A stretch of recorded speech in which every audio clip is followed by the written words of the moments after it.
Do you know what hurts more than losing someone? It's watching them walk away while your heart begs them to stay. If you knew this was the last time you would see the person you love, what would you do? Would you beg them not to leave? Or would you let them go just to see them smile one last time? Daniel sat in the small, dimly lit room, holding a letter with shaking hands.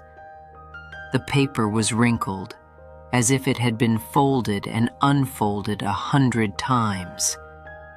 His eyes moved over the words he had written, but they blurred because of the tears in them. Outside, the rain tapped softly on the window.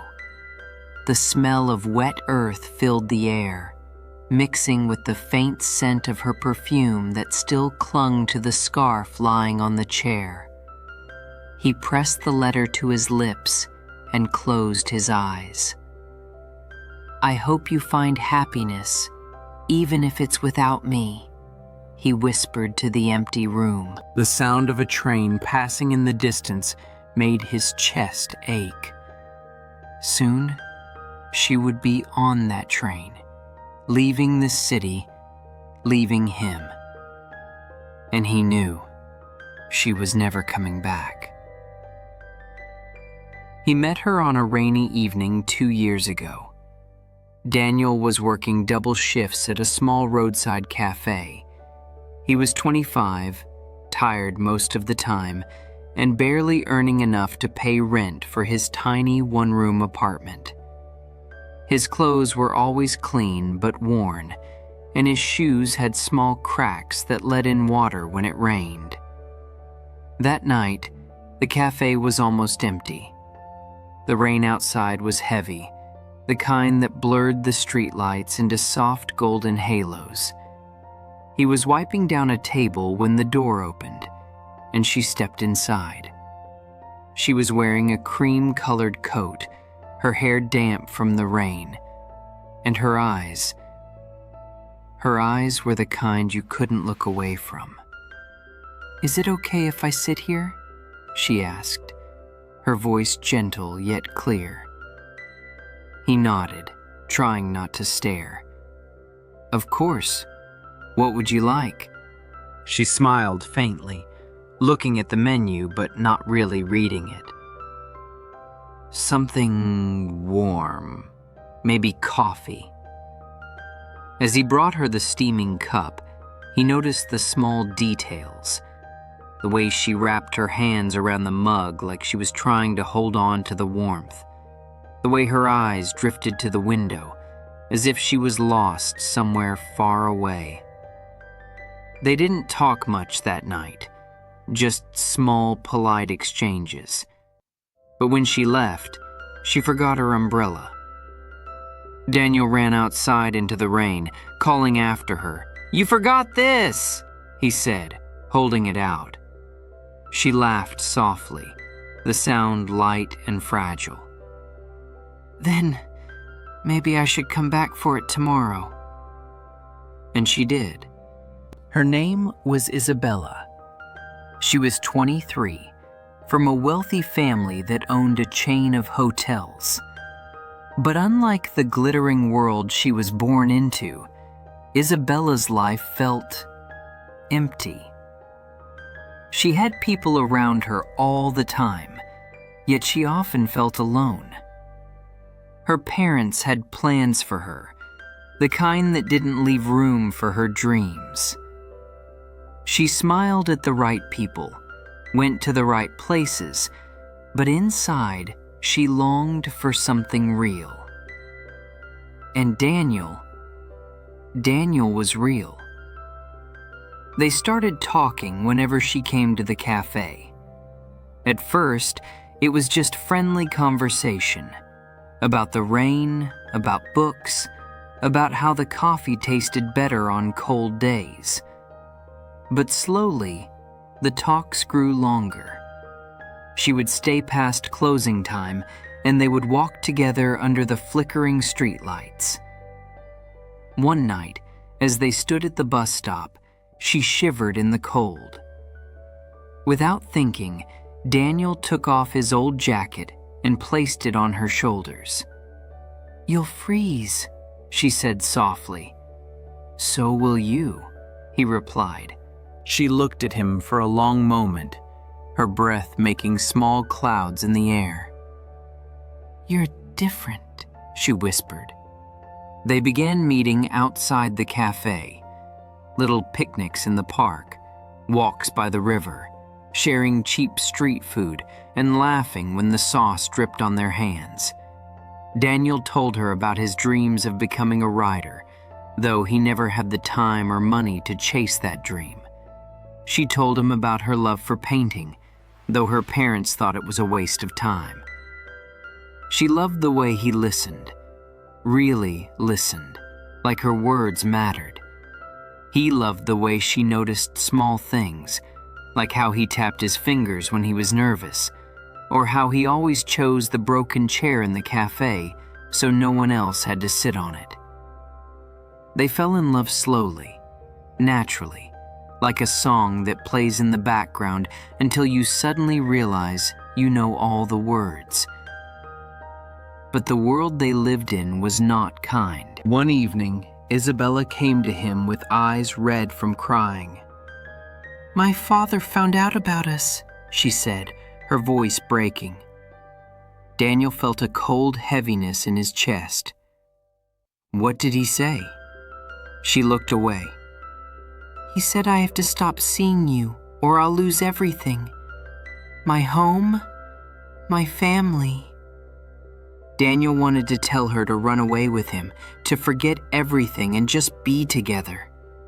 But he saw the fear in her eyes, not for herself, but for him. Her father was powerful. He could make Daniel's already hard life impossible. They tried to fight it. They met in secret, whispering in dark corners, holding hands under the table. But the pressure grew heavier. She was being pushed into an arranged engagement with a man from another wealthy family. They took the train to the countryside, far from the city. They lay in the grass, watching clouds drift across the sky. They laughed until their stomachs hurt, kissed until the world around them disappeared, and told each other stories about the life they would have if they could choose freely. That night, as they walked back to the station, Isabella stopped and held his face in her hands.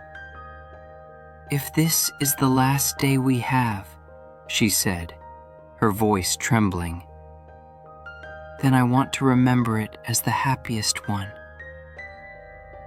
At the train station, she stood with her suitcase. Her father's men were watching from a distance. She reached for his hand one last time, squeezing it so tightly it hurt. "Promise me you'll be happy," she said. He forced a smile through the tears. "Only if you promise the same." The train doors closed, and she was gone. Years later, Daniel published his first book. It was about a love that could not survive but refused to die. On the dedication page it said, "To the girl who left, but never really left my heart." And somewhere, in a quiet art gallery far away, Isabella stood before a painting of a rainy street and a small cafe. She smiled through her tears, whispering to herself, "I kept my promise." Daniel never forgot that day at the train station. The sound of the whistle still echoed in his chest whenever he closed his eyes at night. The way her hand slipped from his, the way her eyes begged him not to cry, even as tears ran down her face, it was burned into him forever. He went home alone, carrying nothing but her scarf, the one she had once wrapped around his neck when he forgot to bring his own. He pressed it to his face that night and breathed in the faint scent of roses. He promised himself he would never let the memory fade, even if she was gone. But memory is a heavy thing to carry. Days turned into weeks, weeks into months, and life forced him to keep moving. He worked more shifts, rode in the quiet hours of the night, and tried to smile at the customers who came into the cafe. Yet every time the door opened and the bell rang, his heart jumped, hoping it would be her. Daniel! Meanwhile, Daniel was changing too. His words became his escape. He filled notebook after notebook with their memories, with the feelings he could not say out loud. He wrote about her laughter, about the sadness in her eyes, about the way she once told him she loved painting, but never had the courage to follow it. Sometimes he hated himself for writing it all down. What's the point? He thought. She'll never read these words. But the truth was, writing kept her alive in his heart. Every sentence was like breathing when he thought he couldn't anymore. His friends sometimes asked him why he never dated anyone else. "You're still young," they said. "You deserve someone who loves you." He only smiled sadly and replied, "I already had her." 2 years passed like that, him carrying her in words, her carrying him in memories. And then fate, cruel as it was, decided to cross their paths once more. Daniel's first book was published by a small press. It wasn't much, but it carried his soul in every page. The title was simple, Love Left Behind. The book slowly gained attention, and one evening, at a quiet signing event in a bookstore, he looked up and froze. There she was, Isabella. She stood in line, her heart pounding in her chest. She had seen his book in a shop window days ago, and when she read the dedication, "To the girl who left, but never really left my heart," she knew it was for her. She couldn't stay away. She had to see him, even if it broke her all over again. When it was her turn, she placed the book in front of him. His hand trembled as he looked up, and for a moment, the years melted away. "Isabella," he breathed. Her eyes filled with tears. "Hello, Daniel." They didn't embrace. They didn't dare. But later, when the crowd was gone, they met outside under the soft glow of a street lamp. "I shouldn't be here," she whispered, clutching the book to her chest. "Then why are you?" he asked softly. She looked at him, her eyes wet and shining. "Because I still love you, and I needed you to know." Daniel's chest ached with both joy and pain. "I never stopped loving you," he admitted. "Not for a single day." For a moment, silence hung between them, heavy and beautiful. The city moved around them, cars passing, people walking, but in that small space, it was just them. They met secretly a few more times after that. Walks in the park, quiet dinners in hidden corners, conversations that lasted until dawn.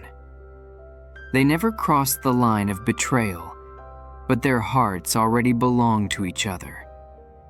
Daniel noticed how Isabella laughed more freely when she was with him, how her eyes softened, as if the weight she carried lifted for a while. She noticed how he still tapped his fingers when nervous, how his smile could light up her darkest days. But happiness built on stolen time cannot last. Her husband found out, And though he did not love her, he cared deeply about his pride. He threatened Daniel, told him to stay away or he would ruin him, take his book off the shelves, destroy any chance of him becoming a writer. When Isabella heard this, she knew what she had to do. One evening, she met Daniel in the cafe where it had all begun. The rain was falling outside, just like the night they met. She sat across from him, her hands shaking as she held the coffee cup. "I can't see you anymore," she said, her voice breaking. Daniel's face went pale. "What? Why?" "Because if I don't end this, he'll destroy you. Your books, your life, everything you worked for. I can't let that happen." He reached for her hand, desperation in his eyes. "Isabella, don't do this. We can fight." "No," she whispered, pulling her hand away. "You once gave me your jacket so I wouldn't freeze. Let me give you this. A chance to live your dream." Tears streamed down her face as she stood up. She placed the scarf he had once given her on the table, then walked out into the rain without looking back. Daniel sat there for hours, the scarf in front of him, the coffee growing cold. He felt like his heart had been ripped out, but he knew she had done it out of love. She had chosen his future over her own happiness. He finished his coffee, stood up, and whispered to the empty chair, "I'll keep writing. For you." Years later, Daniel became a well-known author. His books touched thousands of lives, but every story carried pieces of her. Fragments of laughter, of rain, of a love that couldn't stay. And Isabella? She grew older in her quiet house, still painting in secret. In one of her private exhibitions, a single painting stood in the center. A rainy cafe with two figures sitting across from each other. One had tired eyes and a gentle smile. The other had eyes full of longing. She stood before it, tears rolling down her cheeks, and whispered into the silence, "I kept my promise." And somewhere, Daniel, holding her old scarf in his hands, whispered the same words. Isabella's life, on the other hand, became a gilded prison.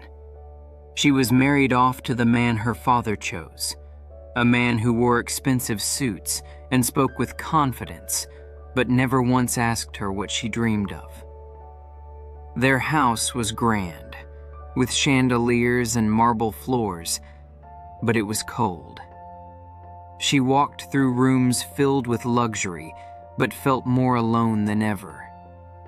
She often stood by the window, looking at the rain as it painted the glass, and thought of Daniel. She remembered his laughter, the warmth of his jacket on her shoulders, the way he listened when she spoke, as if her words had weight. Her husband never looked at her that way. To him, she was more like a trophy than a person. At night, when silence filled the halls, she would secretly open her old sketchbook. Between its pages were small drawings she had once made. A cup of coffee, a rainy street, a man with tired eyes and a gentle smile. She would trace the lines with her finger and whisper his name into the emptiness.